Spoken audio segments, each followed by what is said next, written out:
Hey, good morning, everybody. So, kind of a sad video, but this is why I try to get the message is not to be negative. I'm not a negative person. And in my opinion, the only people who may find a problem with the videos are the people that are negative or don't want to see, people do better. Wake up. People watch videos for different reasons, entertainment, um, information to see what's going on, a different point of view. And I'll say this here. You can tell when you have a small, narrow-minded person when they can't entertain a different point of view. And that's why some people are the way they are. That's given their demeanor. They're happy, unhappy, always struggling. Struggle will happen, but sometimes you're gonna catch a break. So this here, if you're one of the ones delusional, nothing's wrong with the BC, something is wrong with all communities, okay? I don't care what nationality, all communities have problems. But in the Black community, I feel we have an epidemic. And if you think we don't, then you are delusional, and you're part of the problem. So here, I want to see a video, just young kids hanging out. And I have to ask you, in this country, where else do you see so many drive-by shootings than in our community?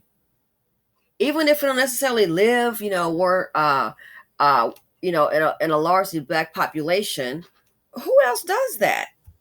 Even the poor trailer park. Sure, I mean, they've got Mexican gangs, of course, Asian gangs. And I can tell you from what I understand, especially the ones coming down from Mexico, they come targeting you. Look at Los Angeles. You hear a whole lot of crazy stories out of there.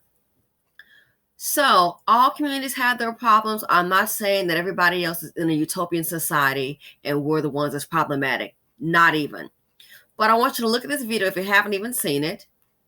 And this is what our children, the kids in our community, this is what their experiences are.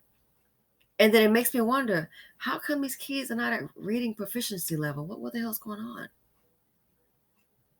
They're basically living in a war zone. Places like Chicago, Detroit, places in New York, all over the country, it's like a war zone. And I just don't think poverty has to breed violence. I cannot subscribe to the concept. So remember this before I start the clip. Remember this.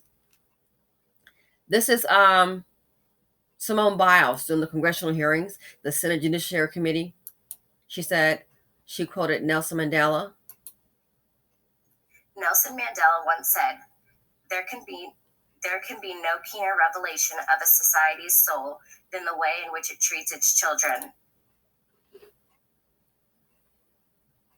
And I agree with that. There can be no keener revelation. There can be no keener revelation of a society's soul than in the way it treats its children, from the parents to the streets.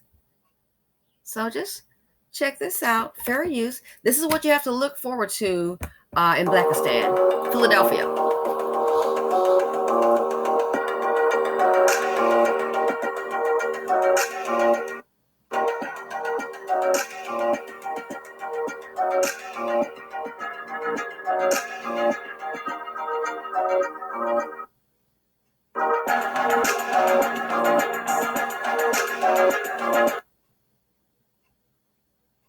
Really?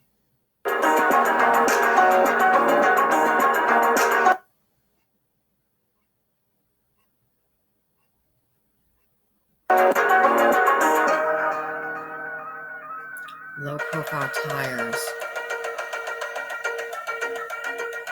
So it's daytime, people just walking about, regular activity.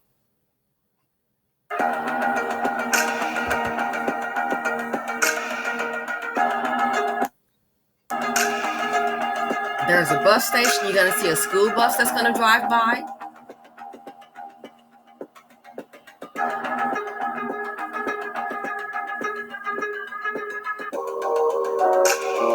Kids just hanging out.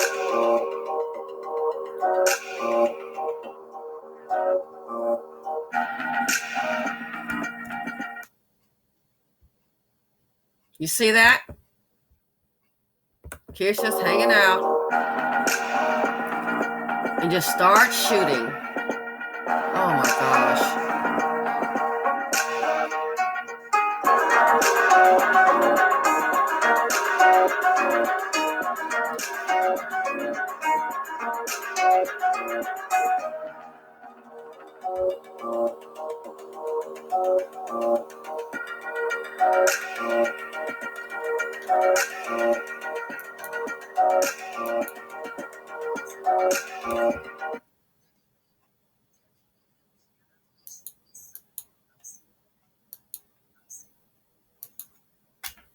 Again, Nelson Mandela once said, there can be no keener revelation of a society's soul than the way in which it treats its children.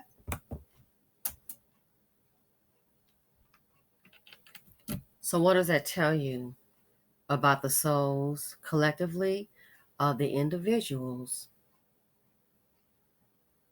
in the Black community? Oh, they were in gangs. Maybe that's it. I don't know. Again, if that's the case, why are they in those? Why are they in those gangs? What are the fathers at? See, here's the issue. I once heard a person say this, and at first I kind of took kind of an offense to it. Something came up. I was in this meeting, and more of a social setting rather, about and something came up about Black Lives Matter. Okay. And a person made an observation, and I took offense. The person said, it was a white person. He goes, if everybody would just focus on what's best for their family, being a provider, getting your family ahead. If everybody would focus on that, that would stop a lot of these problems.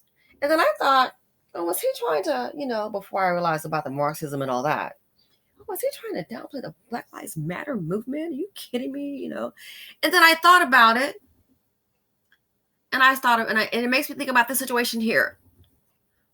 So what if we didn't have a lot of self-hatred? Because in the Black community, we don't want to see somebody do well. That's Black, because a lot of us on that haterade, a lot of us equate Black with poverty, and you have impoverished thinking. I'm just giving you my opinion. So what if Black people could get along with each other and respect each other and not be jealous and not be bullheaded and maybe listen to a different point of view? Sometimes what you're doing ain't working. That goes to me as well. You try something else. Working hard, making some money, going down to the Gucci store. How many times you need to go? I realized, my little friends getting dressed up all the time, and we're out on business. We work so hard, and you want to go out and have drinks and have dinner and get all dressed up and do girls thing. Yeah, you betcha. I've had a business trip. The husband came, and it's like, hey, I got to go back because I got a real estate deal. Got to get back. Totally get it. I'm going to be here for a few days. I'm having me a ball. I've been working hard, have a good time. Exactly. But it also, as you get older, you start looking at, you can't just keep working and traveling and spending money. You're going to have to start making a move. Okay, you're investing, go harder. Hard times will come, and those investments will pull your behind through. So you can't just keep getting all dolled up and shopping, which is what girls like to do. I mean, that's the norm. But you have to do it within a budget. Sometimes put yourself on a budget. That's what I had to do. I'm like, what if something happens? I've been hearing I heard this happen to so-and-so. What if it happened to me? And I just started planning. And when things went south, some people were complaining. I just held my mouth because I said, hey, I see planning does work. So what if you could have businesses and get off the haterade, get off the jealousy and the ignorance, and support that business? And I mean respect from the business owner and the customer. And the business can grow. I mean, I'm sorry, at this point, it ain't rocket science. Everybody does it, except one community. Then that business will expand. They can hire other people. Do you not? I mean, it's not rocket science.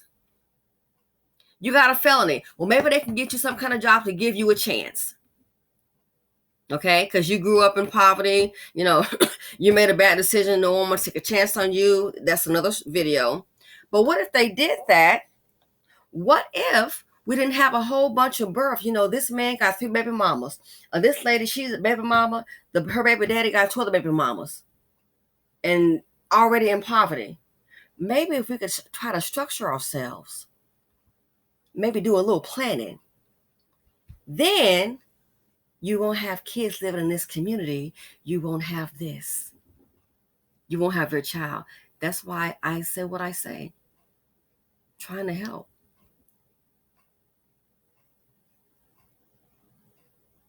What if I see one kid falls on the ground and my heart goes out to all. I'm like, I just can't imagine. So what if we did that? Well, he doesn't make much money. Some things I don't understand. I don't understand a woman having a baby daddy that doesn't work. You got a small child, and this man hasn't worked in years. Working is not his thing. You got a small child, but the child's in daycare. I can't comprehend that. And he's in her life, not in and out. He has a key and everything. Why can't he babysit the child? You can save money. Maybe put your child in private school. Definitely don't have any more kids by him, because then you're in a trap. These, in my opinion, these are the seeds of poverty, Dean. And they're just kids just hanging out, and they have a right to do that. But you can't even hang out. And next thing you know, you're in fear of a shootout. It just shouldn't be. Any stories like this here going down in the trailer park, in the rural areas, that's how I know that we have an epidemic. Teenagers can't even hang out. And now we got a shootout. They were targeting this person, the same thing. You think about it. If people would just concentrate on family, and first you got to have the belief for family, not thoughtism. So I think we need a major shift. So the ones that want to try to make it, if we can help with this channel, heck, we are here for it. We are so here for it, trying to help out. But if we could focus on family and building, focus on that, you wouldn't have as much crime. You wouldn't. Focus on family and building. We wouldn't have these problems. And you wouldn't have your child in this environment, more than likely. It happens, but your child will have a better future. You can even live in this kind of environment. And you can focus on those things in building. You'd be surprised. Your child can find their way out. This generational poverty has to stop. Because poverty, D, is dangerous. Poverty, D, is bringing death. So from what I understand, I don't know if anyone was killed from this here. I'm hoping not. But the idea, you have to look at the soul in the community for these things to keep on happening. Just shooting at teenagers. It's sad. So the seeds of poverty, D, this is what we have. This is typical in the Black community. Talk about Afghanistan. Look at Blackistan. I'm out.